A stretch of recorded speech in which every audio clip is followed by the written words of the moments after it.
What's up, doll photographer and doll storyteller? We here today for a one-of-a-kind repaint of the new character that I have introduced in my photo story on Instagram, Ayub, and he is going to be on the m36b tbleague body. This is the brown skin tone. So yeah, the different heads have already been primered, and I also added two hands posture, kind of, extra hands for the story that I'm going to need. So let's start with the first layer of the skin tone, because there's going to be a lot of layer of the base skin tone, because I use a primer that is a bit gray and white, so I just want it to be really sticky on it.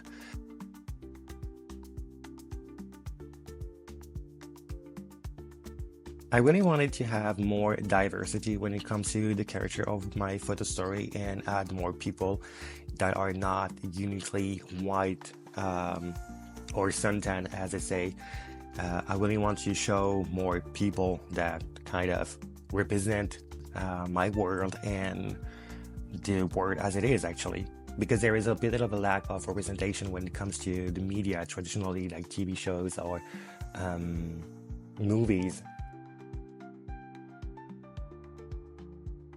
And it's also a bit of the same when it comes to the 1/6 scale community and the Mattel NGA community, because like when I'm trying to watch different accounts, and there is always the Black History Month and people are using a bit of the same Mattel doll, for example, and it's just a bit triggering for, let's be honest, and to be told, it's a bit triggering because we never see much more of the dark skin tone Mattel doll. Mainly the one we basically see all the time is her, and that's all. And this is just triggering somehow because there is so many dark skin tone when it comes to MGA and Mattel. More specifically, Mattel MGA is a bit like when it comes to the Bratz and the Rainbow High. Yeah, there is a bit of a lack of representation. Let's be honest, and I kind of want to forgive somehow for the 1/6 scale action figure world, because even though there is many actresses and actors who are black and who are on movies like Viola Davis, for example, who is on the movies. Oh fuck, I forgot. Suicide Squad. We never saw an action figure of that girl, for example, of that woman, and that's just like, what the fuck. Same goes with Gwen Stacy from the Spider-Verse, the Spider-Gwen, for example. We have many different versions of her, but like, where is Zendaya? She was on the three movies of Spider-Man, and Hot Toys never made a Zendaya figure. There is one Zendaya figure, for example, and she doesn't even look like her. And I'm just so confused that there is not that much. tbleague have recently released two new skin tone, which is this brown suntan, well, not dark brown and the dark skinned. And this is actually, in my opinion, it's like a milestone moment, because this is just crazy to see that there is going to be more skin tone variety when it comes to the body. But where are the heads?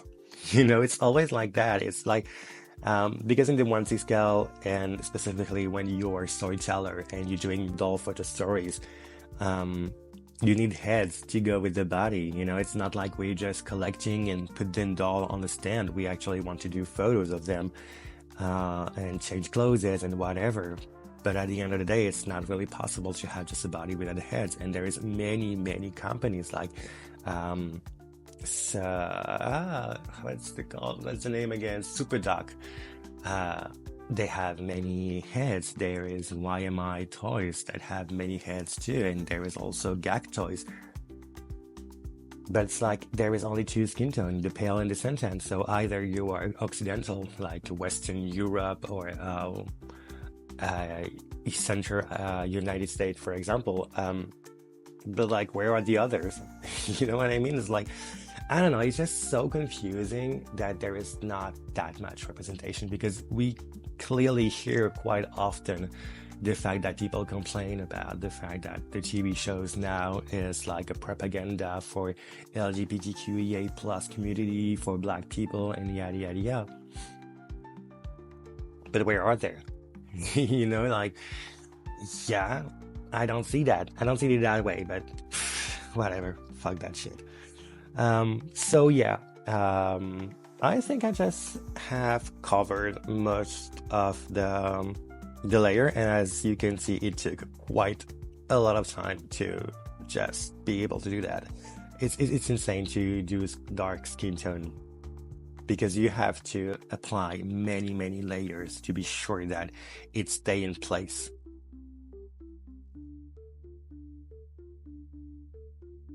Now that it's done, I'm focusing on doing the shadows, and this one is going to be a bit easier in my opinion for the simple reason that um, it's kind of dark, but you know, not dark black, if that makes sense. I'm working on a new project with the new tbleague dark skinned woman body, and this is going to be like really difficult because the body is really like black, if that makes sense.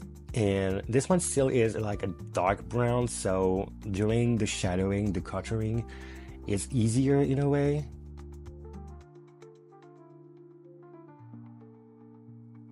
And I'm kind of freaking out because the dark skin is gonna be like something. There is gonna as always, the head comes when I made them with different face expressions because I like to have more sort of details in a way when it comes to my photographic. And I know that I used to use, what was it called again? Oh my God, this today. My brain is just like, no, I don't want to work. Face app, fuck's sake, face app, and you can actually work with a different face expression like smiles, huge smile, and mad kind of face. But I want to have sort of unique, personal smile, if that makes sense, because the face app does have the tendency to make the similar smile to everyone, and we all have a different kind of smile. So yeah, I just thought it will be more depth. Uh, and in that case scenario, I use a magenta kind of blush because I needed more saturated color to make sure that it stick to the skin tone. You can see that if I use, like for example, a pink shade or the traditional kind of blushing that I use for the other figure, it will not really stick on it and it will not be popped because when we're going to apply the varnish on it, it's going to fade a little, and I really want to have some kind of reddish chick. Yeah, I think it's more cuter in a way.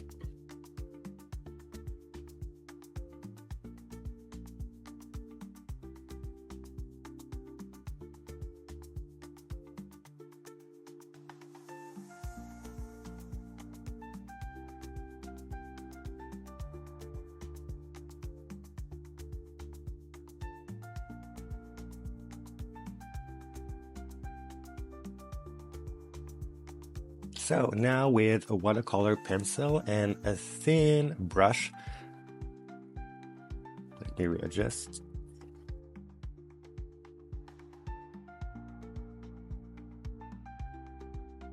So with the dark brown, I'm gonna apply the lips.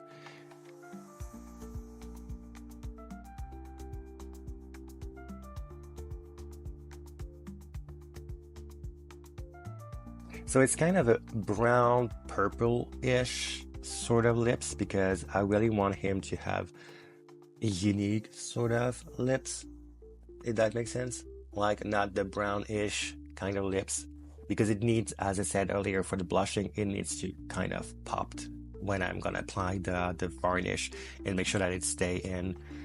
I didn't want him to have like this brown, light brown that I used to use for other repaint job.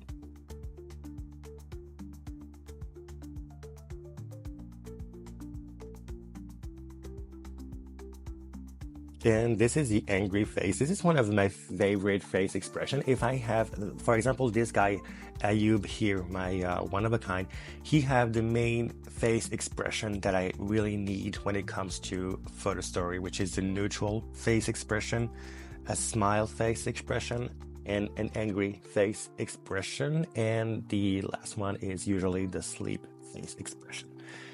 Because the angry face expression, since I'm doing a lot of action poses and there is magic involved and battle and fighting and all that stuff, and I really need to have sort of this angry face because it kind of brings so much life to a photo in a way.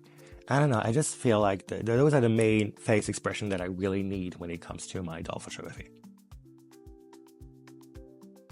So now I'm gonna do it's kind of a thing that I've just recently discovered on TikTok, which is the T kind of blushing, just to add some highlights around the corner of the eyes, on the upper eyebrow, and on the line of the nose.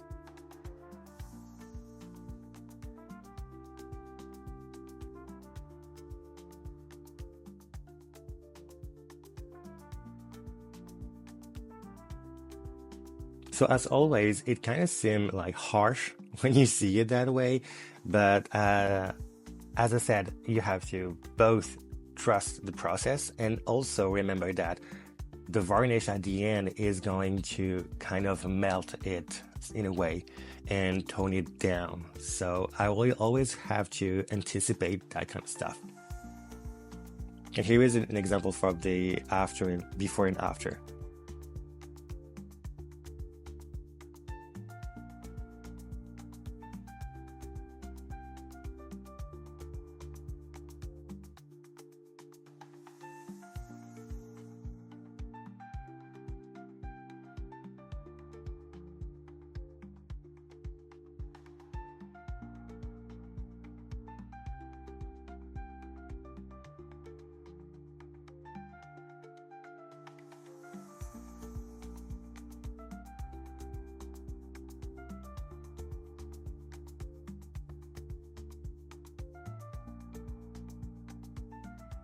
Speaking of representation and speaking of body, there is something else that I wanted to add now that I'm thinking about it, is that the m36b is so tall compared to all the other body.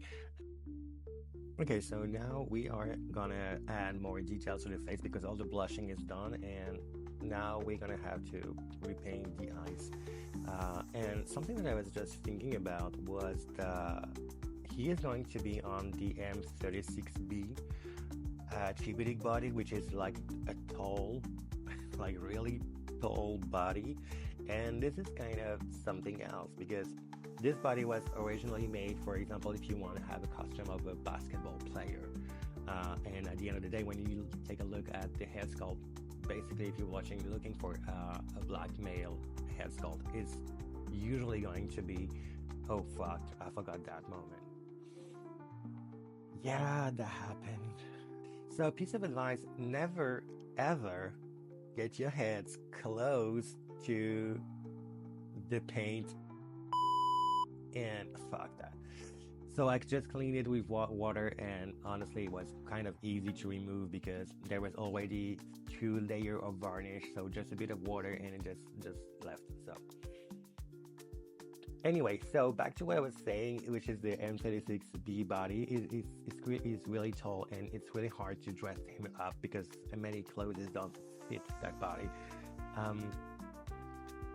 And that's something that is kind of a bummer in a way, because like, what if I want to have someone thin or someone like Hunk, or it's the lack of possibility when it comes to representation in having a black character. It's just annoying at the end of the day, because we are supposed to find dolls that represent us, or not only representation, but just the fact that we might want to just have dolls to represent the world as it is, and to identify in a way. And it's kind of a bummer because it's not that easy to do. For the eyes, I went to for the iris. I'm going back and forth. It's just welcome to an ADHD brain, by the way. So for the iris, I went to a green brownish sort of iris color because I was really into. I know that she is kind of controversial nowadays. Tyra Banks eye color, Rihanna eye color. I just love this kind of hazelnut green, not green, but yeah, green brown sort of.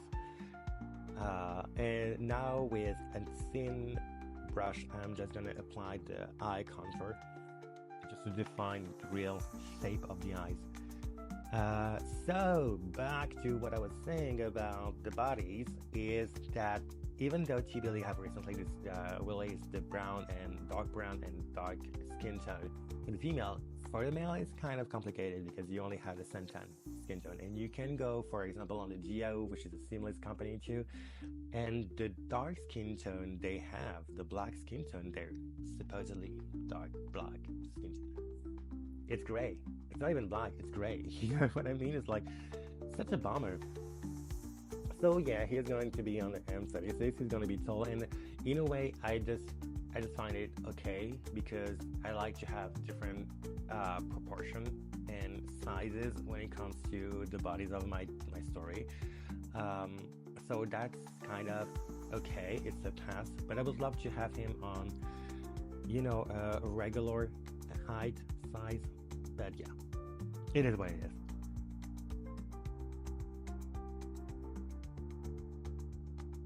And now with a black color, I'm just going to apply for the eyebrow, the mustache, and the beard is going to be with the black as well. I don't know where I was going with that sentence, but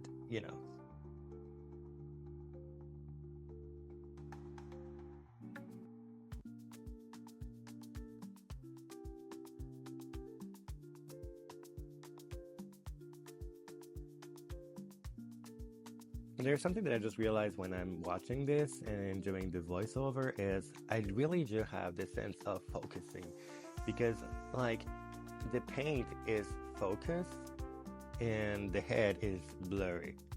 So I really have to work on that. Oh gosh.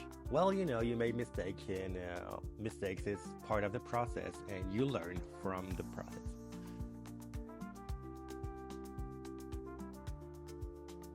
And now with the gold color, I'm gonna paint this piercing that he has. I don't know if you can see that on screen, but we will be able to see that more closely at the end with the photo shoot.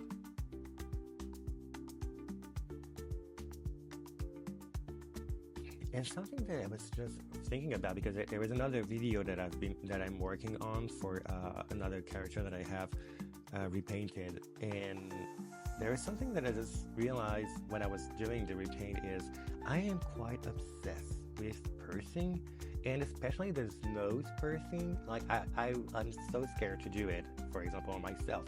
But on my dolls, I kind of like that piercing, if that makes sense. So yeah, I just wanted to put it out.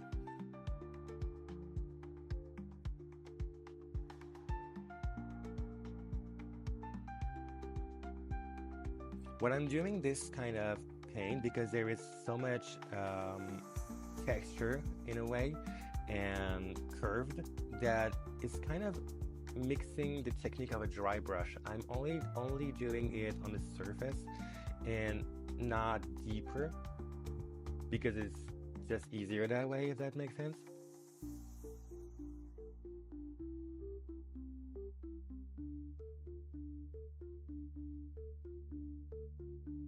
So now I have dark pastel, and I am going to do for the beard because it's a bit flat on for the jawline, and I wanted to have something that it was more subtle than having to just paint on it, right? So the paint is doing on the chin and on the mustache, but on the jawline is just pastel to make it a little more blurry, like a 3 days sort of beard kind of thing.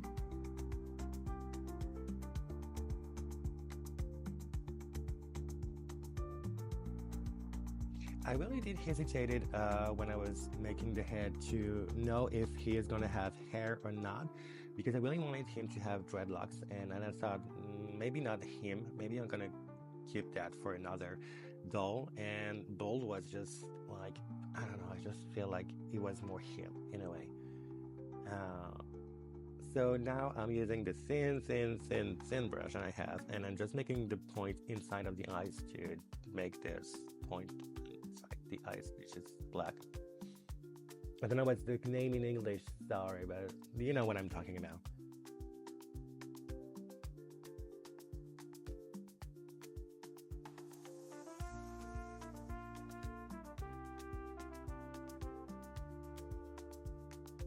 And now I'm gonna use this purple that is gonna be on the corner of the eyes. I think it's Clara, the name of it. I don't remember. I'm gonna just make the name on the screen. This is gonna be easy. But I just think that it's giving so much more depth and realism to the eyes. I don't know. I just feel like this little color just make it pop so much.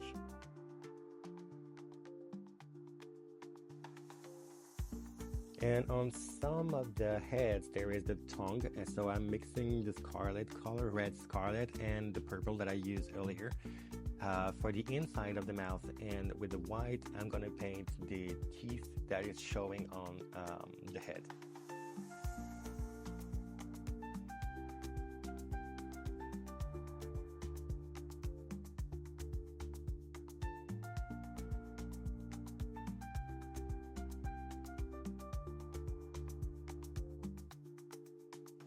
And if I make a mistake, what I do is actually just use a brush and put water on the brush, and with a Q-tip remove the excess that I might have made a mistake.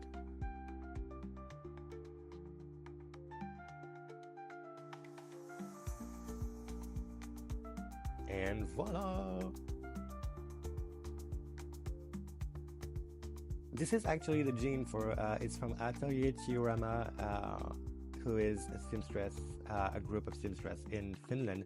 And the jean was just incredible. And yeah, see how tall it is.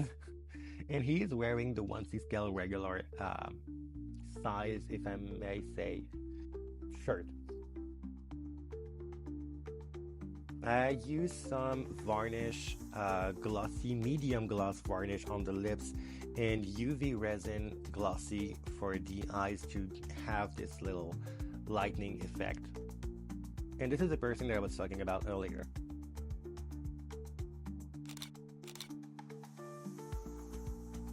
So yeah, I just love the fact that you can actually, when you're making your own head sculpt, create that kind of face expression that adds so much more, I don't know, details and stories. I don't know, I just find it more interesting. It's a little bit more of work when it comes to the repaint, but it's totally worth it. And those are the hands that I have repainted as well. He was supposed to be like a magical person, like a wizard, warlock, or whatever. But you know what it is, you go with the story and then you realize that, oh no, that's not the story he wants to share with me. So he is going to be another character. So thanks again for watching. Thanks so much. Don't forget to like, subscribe. If you want to leave a comment, you're more than welcome to do it, because you know it helps the algorithm to push the channel, and you know, just like, if you can take the time to do it. So have a nice day, have a nice evening, and see you soon for another videos on repaint. I think it's gonna be, I don't know, we'll see. Bye.